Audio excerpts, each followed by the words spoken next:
Kur'an ve sünnet nuri astida Allah'ın güzel isim sıfatlarının kıskıcı tefsiri. Abduri Şeyh Abdülveli Qari rahimahullah. Bismillah, elhamdülillah, salatu vesselamu ala Resulillah. Esselamu aleyküm ve rahmetullahi ve berekatuhu. Tövende diktanlağa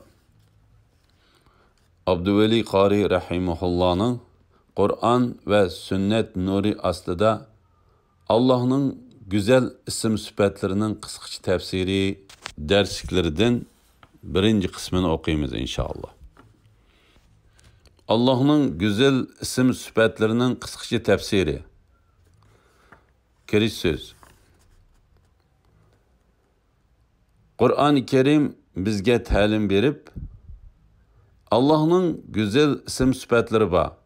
Allah'ını şu güzel isimleri bilen atanla, Allah'ın isimlerini kez kemmez kolunduğanlarını terk etinla, ula ahirette kılmışlarının cezasını tartıdı deydi.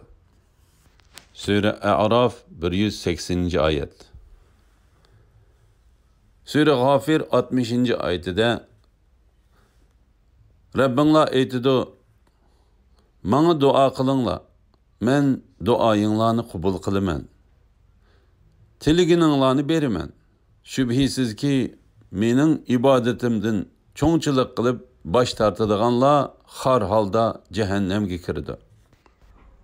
Ayet keginidek dua ibadettir. Musulmonlar Allah'a ibadet kılışqa hamda dua qilganda Allah'ın güzel isim sıfatları bilen dua kılışqa buyurildi. وَمَا خَلَقْتُ الْجِنَّ وَالْاِنْسَ اِلَّا لِيَعْبُدُونَ Sure Zariyat 56. ayet. Cinlani, insanlani fakat bana ibadet kılış üçünla yarattım. وَاِذَا سَأَلَكَ عِبَادِي عَنِّي فَاِنِّي قَرِيبٌ اُجِيبُ دَعْوَةَ الدَّاعِ اِذَا دَعَانِ Sure Bakara 186. ayet. Mening bendilerim senden men toğırlıq sorsa, ulağı etkin ki, men hakikaten ulağı yıkınmen. Yani ulağının ahvalını, sözlerini bilip durman. Bana dua kıysa, men dua kılgıçının duasını icabet kılıman. Ula doğru yol tepiş üçün mening davetimni kubul kıysun ve bana iman etsin. Yani hemişe iman bilen bolsun.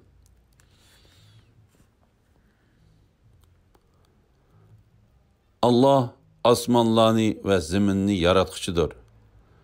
Allah sizlerge öz cinsinlardan cüptilerini yani ayallarını yarattı. Hayvanlarımı öz tipidin cüptilerini yarattı. Bu arqılıq Allah sizlerini köpeytidi.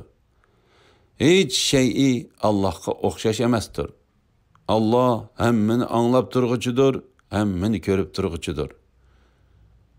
Sure Şura 11. ayet.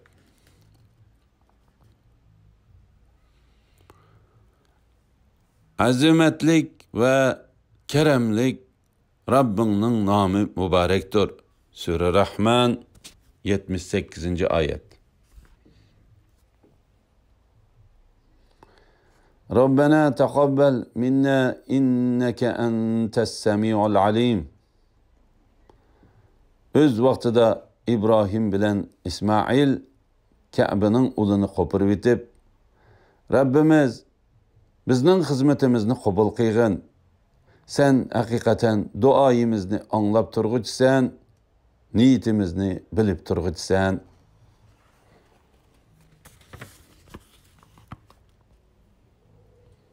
Abu Hurayra radıyallahu anhu'dan rivayet kılındı ki Peygamber sallallahu aleyhi ve sellem mundaq degan. Allah'ın 99 ismi var bolup, kimiki onu yadlasa cennetke kirdi. Allah takdır, şuna takni yaxşı görüdü. Muslim 2677 hadis. Allah subhanahu ve Taala'nın güzel isim sıfatlarının bayanı. İsmül Azam bolsa Allah'ın en ulug isim sıfatlarının biridir. Bu yerde Aslami radıyallahu anhu mundaq deydi. Peygamber sallallahu aleyhi ve sellem bir kişinin ey Rabbim men seningden başka hiç ma'budning barhaq yo'qligiga senin yekki yegona ekanligiga hammaning sangala muhtoj ekanligiga sening bola topganmi emas tug'ilganmi emas ekanligiga ve hiç kişinin sana tengdaş bulolmaydiganligiga haqiqiy guvohlik berdiganligimni delil keltirip hacetimni tilayman deb duo qilayotganligini anglab jinim ilkida bo'lgan zotning nomi bilan qasamki u Allohning eng katta ismi ya'ni ismi azamni delil keltirib turib duo qildi. Kimiki bundaq duo qilsa ijobat bo'ladi va tilagan narsasi berildi dedi. Tirmizi 3475 hadis. Albani 2763 sahih degan. Peygamber aleyhissalatu vesselam İsmül Azam Allah'ın en ulug isim sıfatlarini bayan kılıp mundaq degan. İsmül Azam Allah'ın en ulug isim sıfatları bunu iki ayet kelgan bulup ularning biri ve ilahukum ilahu vahidun la ilaha illa huvarrahmanurrahim. Sizlerning ilahinglar bir ilahdır. Onundan başka hiç ma'bud barhaq yoktur.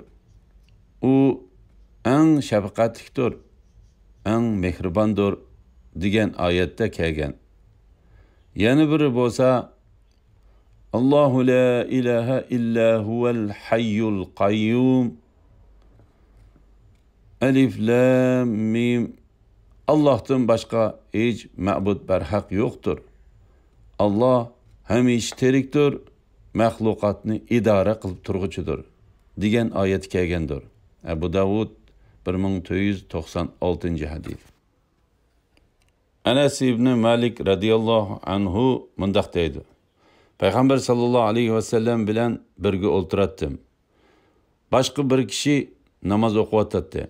U ruku, secde ve teşehhüdde ey Rabbim sana hamd sanolar bo'lsin. Senden başka ma'bud barhaq yoktur. Sen sehi, asman bilen yerini yoktun bar kılgan sen. Ey azamatlik ve keremlik, mengü hayat turguchi, barlık işlerini başqırguchi Rabbim, senden tilayman deb dua kıldı. Peygamber sallallahu aleyhi ve sellem sahabelerden onun nimi bilen dua qilganligini bilamsizlar deb so'radi. Sahabeler Allah ve onun Resulü bilgiçidir dedi. Peygamber sallallahu aleyhi ve sellem jinim ilkida bo'lgan zotning nomi bilan qasamki u Allah'ın en katta ismi bilan duo qildi. Kimiki bundaq duo qilsa ijobat bo'ladi ve tilagan narsasi berildi dedi. Nasai 1300 hadis. Albani 1233 sahih degan. Yuqorqi hadislardan ma'lumki Allah'ın en ulug isim sıfatları bilan qilingan duolar cho'qim ijobat bo'ladi. Biroq Allah'ın en ulug isim sıfatları maxsus birer ayet yoki birer duoda ifodalanmasdan balki Allah'ın en ulug isim sıfatları Allah'a dua qilgan vaqtdagi ixtiyorsiz urg'ib chiqqan hissiyat ve tolup taşkan hayacanlı holatda ifodalanadi. Bu holatdagi kishi mayli Qur'oni Karim ve hadislarda kelgan duolarni qilsin, mayli o'zi xohlagan duolarni qilsin, u Allah'ның en ulug' ism sifatlari bilan duo qilgan bo'ladi. Payg'ambar sallallohu alayhi va sallam yuqorqi hadisdagi Allah'ның nomi bilan qasam qilamanki, bu odam uning bilan nima so'rasa beriladigan, uning bilan qilgan duo ijobat bo'ladigan, Allah'ның en ulug' ism sifatlari bilan duo qildi degan so'zida mazkur sahabenin şu vaqtdagi ruhiy kayfiyati ve hayajonliq holatini ko'z tutgan bo'lishi mumkin. Xulos qilganda hayotlikda 10 gülünün biri tex içilib bo'lmagan, narisida farzandlarining turmushi ve hamma ishlari uningga qarashliq bo'lib qolgan birovning nahaq o'limga mahkum bo'lib qilib, o'ltirilish oldida qotilning putlariga yamishib, ko'zlaridan yomg'irdak yosh oqqizgan holda yolvirib turib, en oxirgi nola faryodlarini chiqargan holatiga o'xshash holatga kelib turib, Allah subhanahu va taologa barcha ixlosi ve chin qalbi bilan yalvorgan ve onundan hacetlerini so'ragan kişinin duasının icabet bo'lishida qilch shak yo'qdir. Çünkü Allah bendilerge xuddi ananing buviqiga bo'lgan shafqatidanmi eng shafqatlik ve eng mehribondir. Bu holatdagi kişinin duası Allah subhanahu ve taola'nın en ulug' ism sifatlari bilan qilingan dua deyilishga en layıqdır. Allah'ın güzel isim sifatları haqida Kur'an-ı Kerim güzel, puxta ve acayip yaratilgan kainat ko'rinishlarga kishilarning diqqatini qaratdi. Puxta ve güzel şekilde yaratilgan bu kainat o'zini o'zi yaratib olmadi yoki o'zligidan yaratilib qolmadi. Balki bu kainatni hammaga qodir, hammani bilib turadigan, hikmat bilan ish qiladigan, abadiy hayotlikka ega Allah subhanahu va taolo yaratdi. Allah'ның hayotligi hech qanday bir narsaga muhtoj bo'lmaydigan yoki o'zgarish yuz bermaydigan yoki yo'qolib ketmaydigan abadiy mustaqil hayotdir. Kainatni yaratgan bu zotning mavjudligida aql egillariga nisbatan qilchimi shak yo'q. Kainatni yaratgan bu zot cheksiz mutlaq kuch-quvvatga ega. U zot to'liq mukammal irodaga ega bo'lib, xolig'ini qila oladi. Kainat ve barliq mevcudiyetini yaratgan bu zat aşkara yoşurun hamma narsalarni bilib turdi. Kainatdagi hech qanday bir narsa maxfi bo'lib qolmaydi. Shundaqla u zat hech qanday bir narsani unutib qolmaydi. Kainatni yaratgan bu zat yegana bo'lib, onun hiçbir şiriki yoki yardımcısı yok. Kainatni yaratish, boshqarish ve mahlukatlarga rizq berishda u zatning shiriki mavjud emas. Kainatda Allohdan boshqa iloh bo'ladigan bo'lsa, kainatning tuzumi buzilgan bo'ladi. Kainat tuzumining buzilmay bir xil yo'nalishda mengayotganligi yaratquchi ve tadbir qilg'uchi zatning bir ekanligiga dalil. Shuning uchun Allah shirkdan xoli. Ilohlik faqat uningga xos. Yaratquchi bilan yaratilguchi maxluq orasida farqning borligi tushunishlik bir haqiqat. Yaratilgan maxluq o'zgarib turdi. Boshqa narsaga muhtoj bo'lib mavjudligini saqlaydi. Maxluqning paydo bo'lish jihatdan boshlanadigan va oxirlashadigan vaqti bo'ladi. Biroq yaratquchi Allah subhanahu va taolo maxluqlarga hech qaysi tarafdan faqat o'xshamaydi.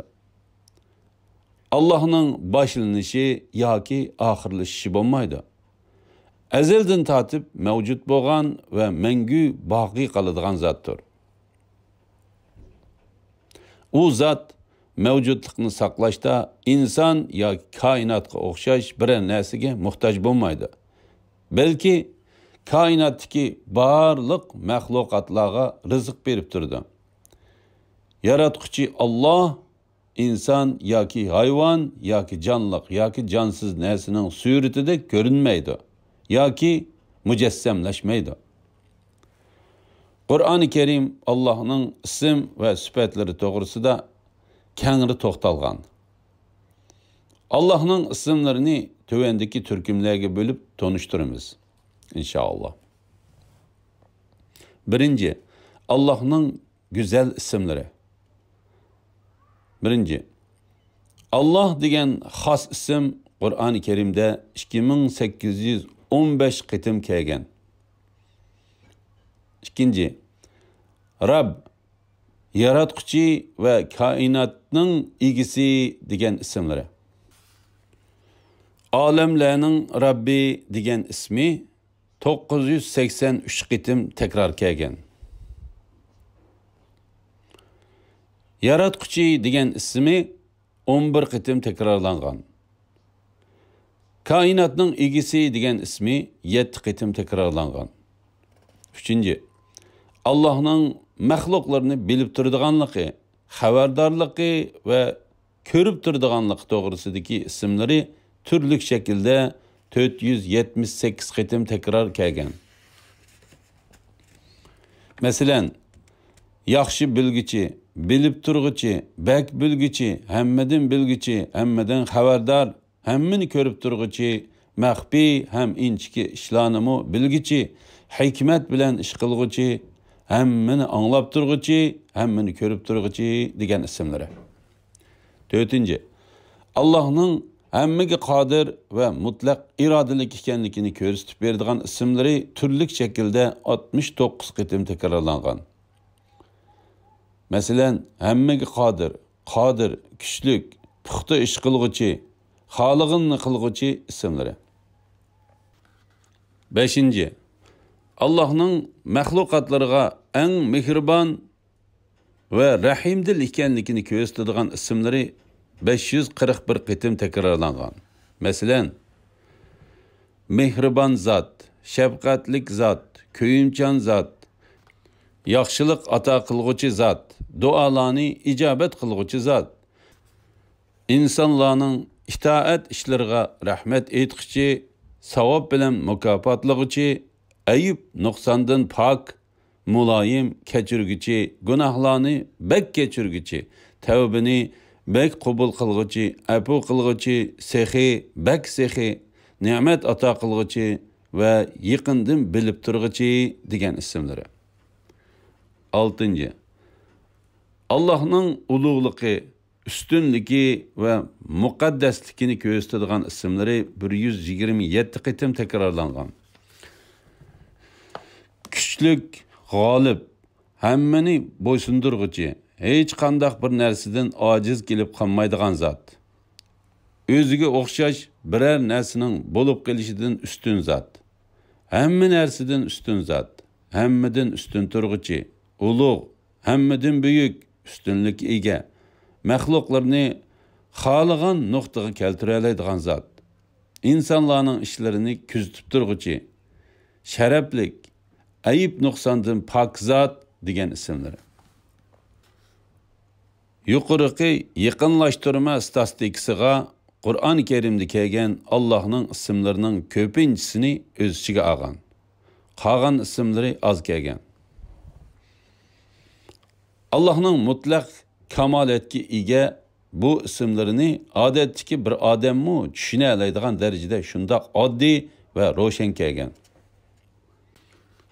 Qur'onda kelgan Allohning ismlari orqali o'zbasar inson xizmat maydoni bo'lgan zaminning egisini aniq ro'shan holda bila oladi.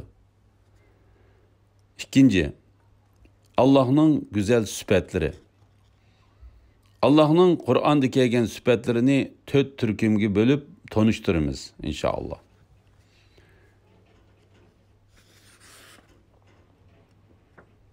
Birinci, Allah'ın isimleri bilen birleşip kelgen süpetleri bulup, Allah'ın muayyen süpetlerini gösterdi.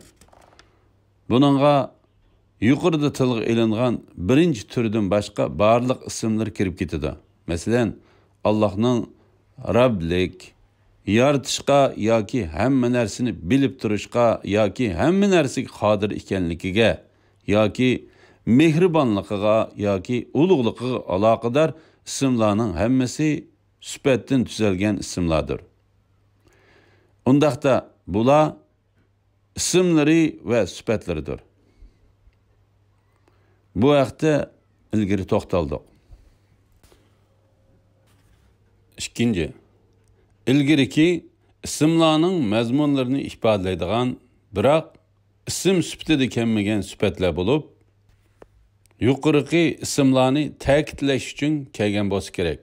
Masalan, birinchi, olamlarning Robbi, yaratquchi va qiyomat kunining egisi degandek Roblik va yaratishni ko'rsatib beradigan ismlar. Bu isimlarning mazmunlari boshqa shaklda kelgan. Masalan, terildirdi, o'ltirdi, yaratdi, osmon zamonning podshohligi degandek. Ikkinchi, hammani bilib turg'uchi, hammani anglab turg'uchi va hammani ko'rib turg'uchi degandek ismlari ismdan boshqa shakldagi sifatlar bilan ta'kidlangan. Masalan, yaratgan zot bilmemti Sure Mulk 26. ayet. Hamma ko'zlarni ko'rib turdi. Sure An'am 103. ayet. Hamma narsani to'liq bilib turdi. Sure Fath 21. ayet. 3. Hammaga qodir va hammadan kuchlik degandek ismlari boshqa shakldagi sifatlar bilan ta'kidlanib kelgan. Masalan, ular o'zlarini yaratgan Allohning kuch-quvvati o'zlaridan ustun ekanligini bilmadimi? Sura Fussilat 15. ayet. 4.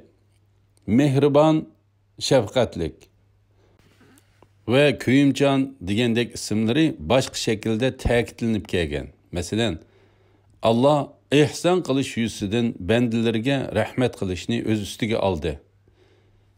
Sura An'am 12. ayet. 5. Ayib nuqsondan pok va hammadan ustun. Ustunlikka ega degandek ulug'liqni ko'rsatadigan ismlar boshqa shakllarda ta'kidlanib kelgan. Masalan, sharafning hammasi Allohga mansub. Sura Fatir 10. ayet. Mana shuningga o'xshash bu tür birinchi turdan mustaqil emas, birinchi turni boshqa shaklda ta'kidlab keladi. Amaliyotda bu tür va ilgiriki birinchi tur Allah'ның güzel sifatlarının ko'pinchisini tamsil qiladi. Qolgan sifatlari az nisbatini tashkil qildi. 3. turkumdagi sifatlar. Zahiri jihatdan Allah'ның yuqorqi ismlari bilan ma'naviy aloqasining bog'liqini ko'rsatmaydi. Bu sifatlarning zahiri ba'zi ilmiy kalom iqimlarida tushunish qiyinchiligini paydo qilgan. Bular tuvendikçe. Birinci, Allah'a nispeten berilgen a'zolar, mesela yüz, göz, qo'l degandek so'zlar. İkinci, qilg'ichi bo'lmasa hosil bo'lmaydigan ixtiyoriy ishlar. Bular yuqorqi Allohning ism sifatlari bilan aloqasi yo'q mazmunlarni ko'rsatadi. Bular Qur'onda az. Masalan, istava, o'rladi, egilidi. Sura Baqara 29. ayet. Kelidu, keldi degan ishlar. 3. Allohga tarafni nisbat bergan sifatlar. Masalan, favq, üstünlük süpti. Sure An'am 18. ayet. Kur'an birinci türdeki Allah'ın isim süpetleri toğrısıda insan muhtaç bo'ladigan barliq süpetlerini aniq bayan qilib berdi. Mesela Allah'ın ismi birliki, yaratquchi ekanligi, hammani bilib turadiganligi, hammaga qodir ekanligi ve rahim dilligiga o'xshash süpetlerini insan bilishga muhtaç. Şunun için bu süpetler ritmlik ve birbirini takamullaştırdıgan şekilde kelgen bulup, insan ideyesi de teşviş payda kılmaydı. Birinci türkümdeki ma'nisi aniq isim ve süpetlerge işiniş yoki işenmeslik, mukafat yani cennet yoki jaza yani devzakdan ibaret neticege bağlangan. Üçüncü türkümdeki bu sözlerinin Allah'ın isimleri bilen alakası yok. Allah'a nispet verilgen üçüncü türkümdeki bu sözler dinin asaslarından bire asasını yetküzüş için kemmigen. Şundakla bu süpetle ilahının mahiyeti hakkında azraq bolsumu tasavvur berişini maksat kılmagan süpetlerdir. Şuna bu haberlerge işiniş ve maksadigi yetiş için Kur'an'daki oruna karab izdiniş lazım. Köpinçe Allah'da mezmunu iniq kelidi. Eğer maksatni tushensek, mahiyeti hakkında izdiniş bizning tefekkür dairimizge düşmeydi. Kur'an-ı Kerim süpetlerge alaqadar bo'lmagan bazı haberlerini öz içige algan. Biz bu haberlerinin hukumunu tushunmasak mu, maksatni tushuna olamiz. Mesela, onun meyvesi goya şeytanlarning başlarına o'xshaydi. Sure Saffat 65. ayet. Bu ayetin maksat korkutuş ve seskendiriş maksatdır. Lekin mahiyeti aniq emas. Bu sözlerge tavil qilmaslikdan öz haqiqati bo'yicha ishinish ve mazmunini Allah'a topshirish salaf solihlarning yo'lidir. Olimlar bu sözlerge qarta salaflarning yo'lini eng sağlam deb qaragan. Allah özünü Kur'an ve Peygamberinin tili arkalık süpetlep bergen süpetler bilen süpetleyimiz. Allah özüdün inkar kıygan süpetlerini inkar kılımız. Allah'ın zatı, süpetleri ve iş hareketleri de hiç kandak bir nersige okşumaydıganlıkını unutmaslıkımız gerek. Dördüncü, Kur'an-ı Kerim Allah'ın inkar kıygan süpetler. Kur'an-ı Kerim Allah'ın inkar kıygan süpetler, inkar kılış ya baştıla inkar kılındı ya ki müşriklerin şirik itikadıga ve nadanlarının nadanlıqıga reddiye bulup kilidi. Kur'an-ı Kerim köpünçe Allah'ın inkar kıygan süpetinin karşısını ispatlaydı. Kur'an-ı Kerim Allah'ın mutlak kemaletki ige ayıp noksanlardan pak zat ikenlikini ispatlaydı. Mesela Allah'ın şirikni inkar kıldı. Balısı ya ki ayalının balıkını inkar kıldı. Ayalının balıkını inkar kıldı. Muhtaçlık, acizlik, çarçaş, xulap kılış, zulüm kılıp siliş, oynayışıp bir iş kılıp siliş ve ehmiyetsiz iş kılışını inkar kıldı. Şundakla birer insanın bu dünyada Allah'ını görüşünün mümkünlükini inkar kıldı. Çünkü yaratquchi Allah ayıp noksanğa tava bu süpetlerden paktır. Acizlik ya ki muhtaçlığını ifadelaydigan bu süpetler kainatını yaratgan ve tedbir kılıvatgan zatqa faqatlı mas kelmaydi. Yaratquchi Allah ezelden ba idi. O ebedi zat bulup, yok olup ya ki özgürüp ketmeydi. Daim hayat. Hiç kandak bir nesige acit düşmeydi. Hiç kandak birisi onunla teng kelolmaydi ve hiç qandaq məxluqqa o'xshamaydi. Allah'ın isim sübetlerinin insan hayatındaki tesiri. Allah'ın isim sübetleri Allah'a bo'lgan tonuşunu çoğunqurlaştırdı. İmanını aşırdı. Hayat ve stilini tüzüp durdu. Allah'ın sübetlerinin her bir sübetinin Müslümanın kalbide şeksiz tesiri buludu. Şunun için Allah'ın isim sübetlerinin Müslümanın hayatıda insanğa layık revişte namayan buluşu, şundaqla hayati ve stiliga qarata tesiri görünüş gerek. Allah'ın sübetleri Müslümanda her zaman Allah'ın uluğluk ve ibadetki haqlıq ekenligi, şundaqla Allah'tan qorquş ve ümit var buluş tuyg'usini paydo qilish lazım. Qaysi bir insan Allah'ın hamma narsalarni ko'rib ve anglab turadiganligiga ishonib, hayati ve stilida bu imanın tesiri görünmese, hakiki iman hesaplanmaydı. Qaysi bir insan Allah'ın adil ekenligiga ishonib, hayati ve stilida zulümden kol üzüp adil iş qilmasa, adalet sübutiga hakiki ishonmagan bo'ladi. Demek, Allah'ın sübetlerinden her bir sübetni muşundaq düşünüş ve tahlil qilish lazım. Çünkü Allah sübetlerini hikmetsiz bayan qilmadi. Bizning hayatımız ve stillerimizde tesiri her zaman görünüp duruş için bayan qilgan.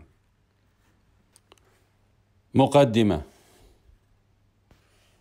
Allah'tan başka ibadetke layık hiç ma'bud berhaq yoktur. O yoşurunni, aşkarını bilgüçüdür. O en şefkatliktir, en mihribandır. Yani dünya ve ahirette ken rahmet igisidir.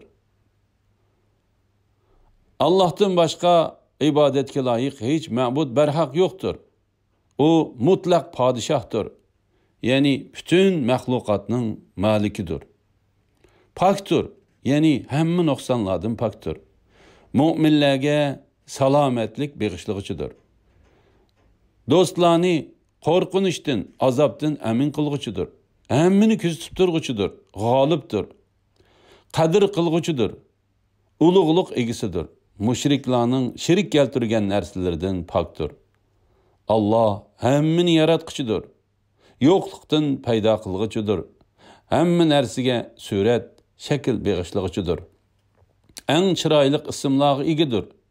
Osmonlardagi va zimindagi narsalar uningga tasbih aytib turdi.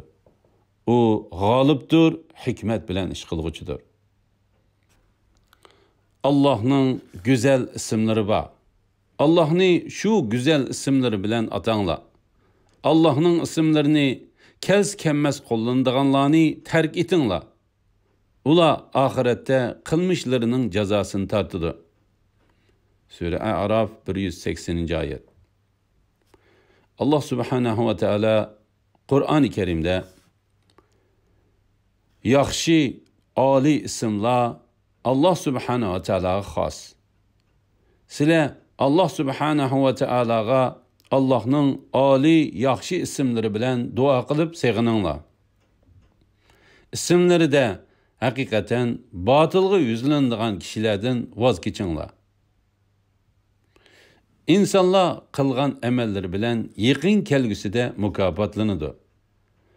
Yaxshi amal qilgan bo'lsa, Allah'ın isim sübetleri bilen dua qilib, şeriatda ko'rsatgan isim sübetler bilen Allah'a seg'ingan bo'lsa, Allah ularni yaxshi mukofot bilan mukofotlaydi.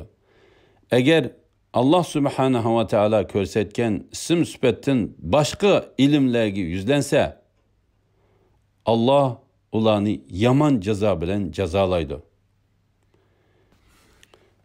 Ism sifatlar Asmaul Husna Allah'ning ulug' ismlarini bilishlik haqida Abu Hurayra radhiyallohu anhu rivoyat qiladi-ki, Payg'ambar sallallohu alayhi va sallam hadis sharifda mundaq deydi: Allah'ın 99 ismi var. Kim bu isimlerini ügünüp hakkıga yarışa amel qilsa, uni zikr qilsa cennetga kirdi. Yana Peygamber sallallahu aleyhi ve sellem shundoq deydiki, Allah'ın xulqini özünglarga mücessem qilinglar. Allah subhanahu ve teala özünün isim sıfatlarini bendilerge bildirişideki sebep şu ki, mana bu sıfatlarını bilip Allah'ın bendilerge qandaq münasebetli bo'lganligini ügünüşü üçündür. Allah'ın zatını biliş hakkında Peygamber sallallahu aleyhi ve sellem dedi ki, men sana layık bo'lgan maqtaşlarını aytolmayman. Senin bergen nimetlerinin hiç qaysısının şükrisini ada qilolmayman. Onunla yarışa hamdini tilim bilen aytolmayman. Sen özüngni maqtagandek zatdırsan. Peygamber sallallahu aleyhi ve sellemge en yaqin bo'lgan zatlarning birisi, butkul musulmonlarning birinchi xalifasi Abu Bakr radiyallahu anhudan Allah'ni tanışning neticesi nihayeti nimo deb so'ralganda, Allah'ni bilishlikdan ojiz bo'lish, mana bu haqiqiy bilish bo'ladi degan ekan. Sufililarning peshvosi bo'lgan Züleybi Bag'dodiydan Allah'ni qandoq tanıysiz deb so'ralganda, Allah'ni Allah özü tanıydı. Bizning Allah'ni tanışdan aciz kelginimiz bizning tanışımız bo'ladi degan ekan. Zuyiyen Nusri Sufiga bu kishi sakrat yotgan vaqtlarda atrofidagi kishilar bu kishidan nimani xohlaysiz deb so'rgan vaqtlarda o'lishimdan ilgari Allohni bir daqiqa bo'lsa-mu tonigan bo'lsam, shuni xohlaydim degan ekan. Ana Allohga yaqin bo'lgan zotlarning so'zi ana shundoq bo'ladi. Bu ismlarni o'rganishda ba'zi sufiya mashayixlardan rivoyat qilindiki, insonning qalbida 99 dona qorong'ulik bor. Bu qorong'ulik natijasida islomga zid bo'lgan ko'p axloqsizlik paydo bo'ladi. Agar Allohning 99 ismini yaxshi o'rganib, Payg'ambar sallallohu alayhi va sallamning Allohning xulqini o'zlashtiringlar degan buyrug'iga bo'ysunib, shu ismlarning har birining mazmuni bo'yicha hayotiga tatbiq qilib o'rgansa, shu qorong'ulik yo'qoladi. Hamda shu qorong'ulikning yo'qolishi bilan birga insonning hayotida bo'layotgan shu islomga zid bo'lgan axloqlar ham yo'qoladi degan ekan. Alhamdulillah, yuqorida Abduvali Qori rahimahulloh tayyorlagan Allah'ın güzel isim sıfatlarının qisqacha tafsirini Qur'oni Karim ve sünnet nuru aslida tushuntirishning birinchi qismini angladinglar. Oxirini keyin qitimliq o'qishimiz davomlashtiramiz inshaalloh. Sallallahu ala Muhammad ve ala alihi ve sahbihi ve sellem. Esselamu aleyküm ve rahmetullahi ve berekatuhu.